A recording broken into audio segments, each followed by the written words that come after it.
muli ang naunawaan, layo sa kamunduan ng aking pinasukan. Imbis hakbang ay paakyat, direksyon ko ay pailalim. Natikman ang lahat ng tukso at dinalog sa akin ang kadiliman, na buong akala ko natagpo ay kaligayahan. Ngunit kabaligtaran, buhay ko palawin, nawasak sa mga bisyo na tutunan, unti ako'y napapahamak.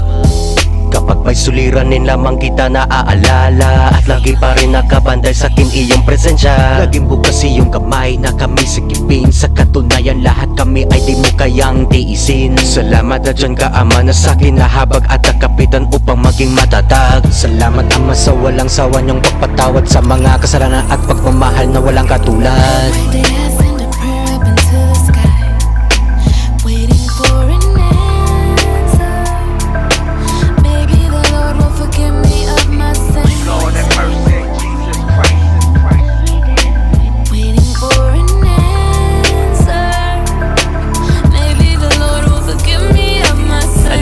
Maraming kasalanang nagawa, kaya Ama patawad kung hantong ko'y masama. Napabilang sa mga minsan ka lang pangakuan ng gusto ko, pero pangalan mo nakalimutan. Ngayon binubuhusan mo kami, laking biyaya. Respeto na ng tao at meron nang nakukuha. Talento kong ibinigay mo dahil may tiwala na ako sa sarili, depresyon ko ay kinaya.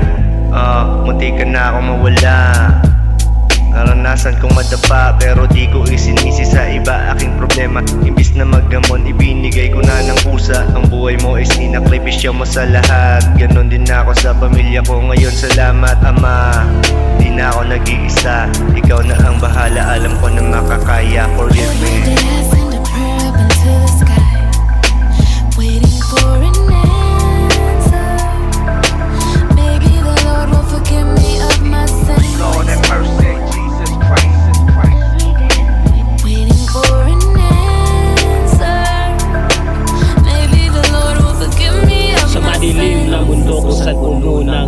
Nanatiling kalmado, palagi mang talo. Limawaring pagkatao na sa'kin nakakandado. Halos balutin ng kadiliman nakatago. Ang bawat katanungan, Ama, andyan ka ba? Tingnan mo ako, mapapatawad mo pa ba? Ang isang katulad kong makasalanan, natapwat ang lahat ng ito'y akin ang pinagsisihan. Nakaluhod, humihingi ng kasagutan, tila nalunod sandali ng kalungkutan, hanggang bumalas na sa pagkakulong. Hagdan pataas kung saan may liwanag na tumugon, at ngayon akin ang naaaninag. Ito na yon ang matagal kong hinahanap, kung madaloy mong dugo sa puso mo inilahat. Sa katulad kong makasalanan, matagal mo nang napatawad, salamat.